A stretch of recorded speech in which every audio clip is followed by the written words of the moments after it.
Ang atong ebanghelyo is highly theological. Lawom nga pagtulunan sa Ginoo.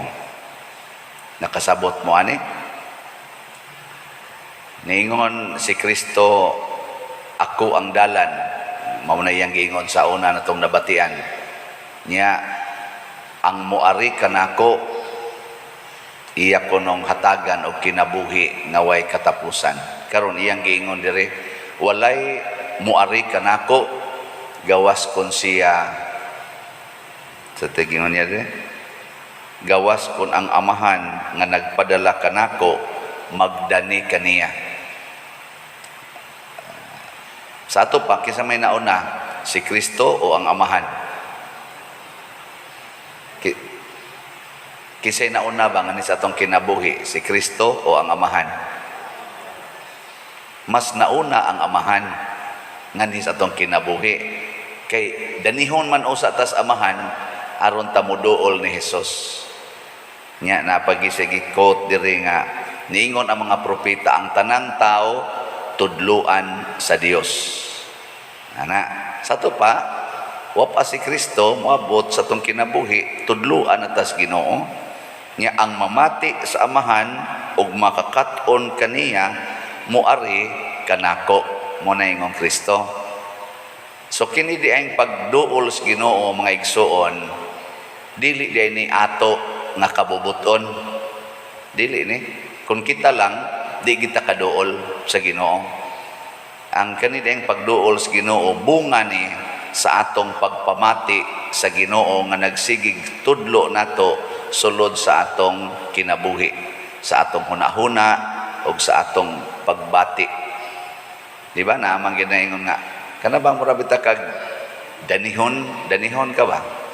Yung ka, lahi man akong bation kung to ako simbahan. Mura man og kanang, sana, gaan, inighuman, amo adto na ko sige simbahan. Kana, mo na ipagbati. Or, maingon sa ka, mura man ko og magiyahan kung unsay maayong buhaton basta magsigi kog basa sa Biblia, lahi magsigi kog basa og kaning mga sinulat sa mga politika or mga newscaster nga magsigig highlight aning mga violence, kaning away, mga marites. Lahi man mura magbugat akong paminaw, magsigi na kog basa sa aning kuan Biblia. Hangtod yun, paduol na yun kas Ginoo ni Kristo, mo na mo end up yun ka nga magpabunyag. Pabunyag ba? Mo na ang nahitabo sa unang pagbasa, ang eunuko.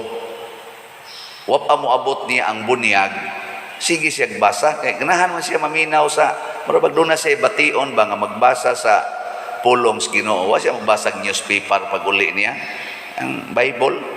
Pero wa kay siya kasabot. Mo to ang Espiritu Santo nga mo'y nagmando sa kinabuhi na ni Felipe, usa sa mga apostol ni Kristo. Ingon gugda ng karwahe, hiner na mudagan karwahe labi nagdaghag karga. Siya dagan na dito niya abay na ang karwahe. Sunod lang po siya Felipe. Hangtod nangutana ang kadtong eunuko. Ayang ipangutana, kasabot ka na imong gibasa? Unsaon pagkasabot nako, way mo pasabot nako. Hangtod gipasabot niya. Niingon gyud ang eunuko, nya bunyagi ko. Una moingon ang uban, og sundon taning maong paradigm, moingon dayon ang uban. Niya ayaw na bunyagi ang bata kay wa pa man nakasabot. Ano? Sakto dili. Sakto kung kani nga maong paradigm. Pero doon naman sa giingon si Kristo na hangga sulti. Katapusan dayon yang sakas langit na ana sa Mateo chapter 28. Ingon si Kristo, bunyagi ang tanang katawhan sa tibuok kalibutan. Muna siya. Nya kana imong anak nga bag-ong gianak unsa man na, itoy o tao? Bunyagi man ang tanang katawhan. Di nataw naman na mo tatawin mo natay adlaw natawhan. Kay mo atong pagkatao pag anak na to, ibaw na tao. Bunyagi ang tanang katawhan niya ang sumpay og tudloi sila sa tanan nga akong gisugo kaninyo. So diha dapita ang koneksyon. Pwede ra bunyagan ang gamayng bata pero tudluan yun sa tanang gisugos Ginoo. Ang nakaapan sa nato mo bunyag inig human kaon og inom raman. Nya human dayon di naman tudluan sa sugos Ginoo, ato mang tudluan sa atong sugo. Mao na ang resulta og di mo tuman kusi dayon nganong wa ka manglimpyo, nganong wa ka eskwela, nganong nahagbong ka. Ang ato naman ang mga sugo di naman na sugo sa Ginoo. No. Karon, kumusta man ang inyong kinabuhi? Saman, nagpatudlo mo sa Ginoo o wa? Kusog ba mong maminaw sa pagtudlo sa Ginoo? Bisag wa bunyagi, mutingog ginang Ginoo. Nga naman, sa Book of Genesis, gibutang gid didto, atong himuon ang tao sa atong larawan o kasamahan. Isa to pa, bisan pag kanang mga kanatong gitawag og mga terorista, kanang mga tao mga wa gyud di gyud katoliko ba? Gani masuko pa gyud katoliko o Kristiyano nga relihiyon. Sa kinailadman ana sa ilang kasing-kasing og maminaw lang gina sila, dili nila ba pa tuyangan ang ilang hunahuna. Makabati gina sila sa Ginoo nga mosulti nila nga mao ni buhata kay mao ni maayo. Unsa may mga basic good nga ang tanang tao kay bawo gyud ani. Bisag unsa pa. Unsa may basic good. Preservation of life. Kana bang wa gitaw bisag wap-an ani mo tudlo bisag kanang gamayng bata. Kamao ginang mo preserve tanawang bata inighikap niya sakit. Ang sa may buhaton bisag kamang-kamang pa na. Mulikay gina siya. Usahay mo hila. Mao na ilang way of defense, hila. Kay preservation of life. Ang nakaapan lang kung sudla na tagyawa ang atong buhaton ay preserve my life by killing your life. Mao na kuyaw.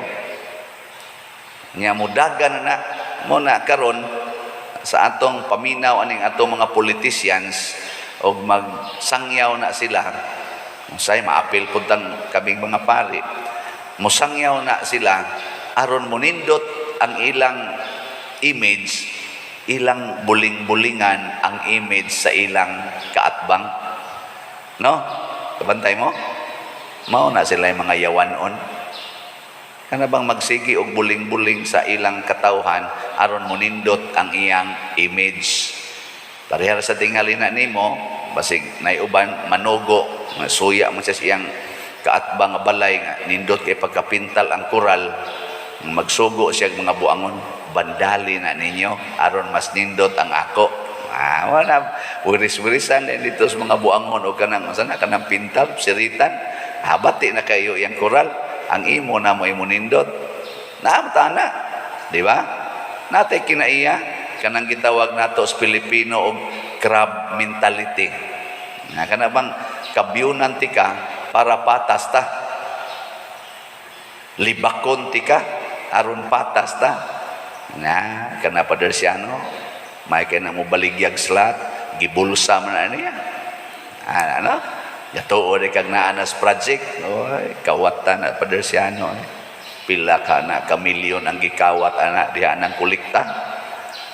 No? Ana. Haron mabati. Niya sa may buhaton.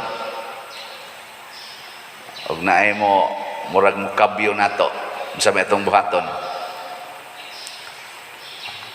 Muadto ta ni Kristo. Mao na ng panahon na nga si Kristo mopakita nato sa iyang tinuod nga gahom. Una si Felipe Nilikay siya sa kadtong mga tao nga buot mo patay niya dito sa Jerusalem, pero nagsunod siya sa Espiritu Santo.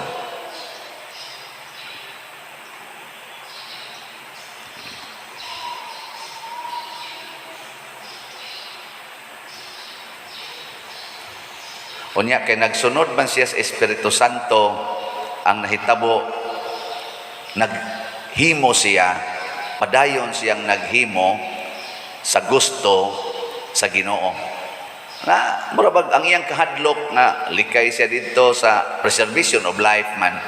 Likay siya dito pero wa siya mahadlok nga mupadayon sa pagbuhat sa buhat sa Ginoo. Mo nang ako nang balik-balikon kining mga magtiayon ang kuan gyud ang ato gyung ma-appreciate anang inyong kinabuhi kana gyung moingon sa kasakit o sa kalipay, di ba? Ana sa kahamugaway o sa kapitos sa panangusa, sa sakit o sa maayong panglawas hangtod ang kamatayon mubulag kanato. Mao na padayon yun. Dili rason nga gisakitan ko, di na kong padayon. Ug mao na ang giingon ni Kristo, ang mukaon kanako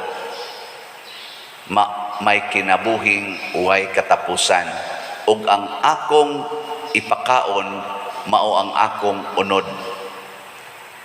Kani tulog karon kay ni tanan, ang iyang ipakaon, ang iyang unod. Ang atong common interpretation ana kitang mga Katoliko kay bawo naman taron tungod kay ana man tay sakramento, ang kaning pagkalawat nita lawas ni Kristo unsay tubag? Kusga. Mao na siya. Nya kaon din ka, abot sa gawas, libak dayon. Unayon paglibak ang nagmisa.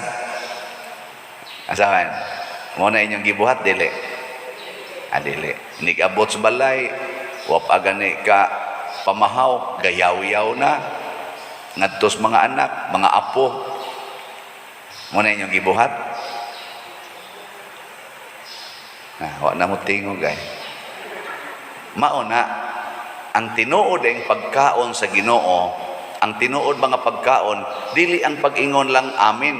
Naingon Diyos Kristo, ang akong unod, flesh. Unsa may gibutang sa unang chapter sa kang Ebanghelyo ni San Juan. Kani chapter, kuan man ni? Chapter 6. Ang chapter 1, niingon si San Juan, ug ang pulong nahimong tao. Sa in English na siya, giingon pagsulti, and the word became flesh. Sa ato pa di ay, kung moingos Kristo, ang akong unod, maoy akong ipakaon, pasabot ana, ang iya din ang pulong nga gisulti. Kay ang iyang pulong, nahimo namang flesh. Muna kung mukaon tanya, moingon tang amin, pero magsalikway tas iyang pulong, wa na ikapuslanan. Wa yun. Nag-ingon Diyos Kristo, nga pagyaw-yaw mo sa inyong mga anak. Naingon? Niingon Diyos Kristo nga, sige mo o ka ng panglibak ka ng inyong mga silingan. Na na, pulong din ng Kristo. Niingon Diyos Kristo nga, pangural mo sa inyong balay. Na na. Niingon Kristo nga, paningil mo ng utang. Na na. Niingon Diyos Kristo nga, ayaw mo palit og slat. Sa may giingon ni Kristo, ihatag ang tanan ngadtos mga kabos. Ana, di ba? Unya kaya nga tong simbahan karon kabos man kaayo na kinahanglan man og 50,000 kaslats. Di ka mo palit. Di wa na ka mo sunod sa pulong sa Ginoo. Ginuton taning kwarta pa dire. Ang pulong sa Ginoo ning Ginoo hatag gid tanan. Ikaw niya, mamatay ko kay wa ko'y kaon. Ingos Kristo, bulahan kadtong mamatay, uban ka nako, kay mabanhaw sad, uban ka nako. Di ba? Napulong goda niya. Ingon siya, kinsa tong maniguro pag amping silang kinabuhi, kawad-an ni ini. Katong maniguro ba pagluwas ba sa kinabuhi, kawad-an ni ini. Apan kadtong magpakamatay, alang ka nako, makabato ni ini. Unya alang din as Ginoo pa dir palitag slat para ni simbahan. Ang Ginoo man na mao bitaw sila si Felipe, sila si San Pedro ug ubang pang mga kauban, apil na si Pedro Calungsod, Lorenzo Ruiz, nagpakamatay para sa simbahan. Literally nagpamartir para sa simbahan. O kaning atong paghatag o tabang sa simbahan o sa katawhan sa simbahan, mauna na'y pagpakamatay o makalipay na sa Ginoo. Muna na ang pulong, muna na ang atong pagkaon, niya dili na ta mga matay tungod ana. Tanawa ni Rong na naggubat sa ilang mga pulong, nagpinatyanay, tanawang mga naong di na magtinagdanay. Hasta diha sa mga group chat, na group chat sila, kay grupo sila, group ba niya, naapil ra ba sa group chat niya, og akong basahon ng ilang communication, kasi gig-away kay lain-laing partido, na kani mga matay kining relasyon ani madugay. Ay, sige man yung dili oy sayop ka, ayaw sa diha pagkuan, kabugo sa nimo ana hantod karon ingin ana lang yapon ka kabugo. Ingon sa ikaw bright man ka ngano mao man na imong ga ana gud hastagon mga banag asawa na nag-away. Ngano man di naman si Kristo ang ilang tumong, ang ilang namang kaugalingon. Di naman si Kristo, di patay gyud. Tanawa ng asawa nga luwason niya iyang kaugalingon, siya ra gyud kaon-kaon sa iyang sweldo, di niya ihatag siyang bana. Niyang bana sad siya ra say pahimo siyang sweldo, di sa ihatag sa asawa. Unsay mahitabo ana? Sa madugay sa madali, patay gyud ilang relasyon. Uga kana sila mga naong. Pero kanang maghinatagay gyud, hinatagay gyud sa sweldo, maghibaw-an na niya, dungan sila kaon sa ilang kinitaan. Mag-anam nagkanindot ang ilang relasyon, isip pamilya. Kamo, sige mong palit tinig slat. Na naman gani isa ni palit nato. Nag-increase kita kada adlaw. Karon as of yesterday, nanatay 3,545 nga halin. Di ba? Pakpakaan. Ay increase mga 100 ka slots kada adlaw. Nindot na kayo na di ba? So naay 100 nga more or less 100 ka tao nga nagpakamatay para sa simbahan, para dinis atong simbahan. Makabato na sila kinabuhing way katapusan. O unsa man kinabuhia? Kinabuhi sa kalipay, kalinaw o katagbawan sa kinabuhi. Satisfaction. Nakaron paminaw nako ambot sa mga politicians, kinsa karon nila ang donaaning kalinaw, kalipay o katagbawan. Basig na aron nila ang karatol, kasuko, sa pamailain, kahingawa, kabalaka, sus, looya. Yang mga dato kay nastanan. Gitanaw lagi nako dinhi lang dis ato ba anang humisa ko dinhi libot-libot nako kaning tanang gipangbitay nga mga tarpaulin o gi-convert pa ni into cash niya ipalit og slot kanilang makita na to din nila sa ato ba hurot na ni kahalin gabantay mo kwintahan na tagpila na kada tarpaulin niya kutay ito pwede ka na kutay gasapaw-sapaw nila na o pa lang gina nila himuha niya ilalang gipalit og slot or i-transfer na to ipamalit og mga materialis para sa balay haron kining nangaguba sa bagyong udit nga mga balay nga hangtod karon guba lang gyapon ayuho nilang tanan silang tanan nga mga nanagan ba maglumba silang ayo og mga balay no mayroon man kong gitutukan so hunong na lang ko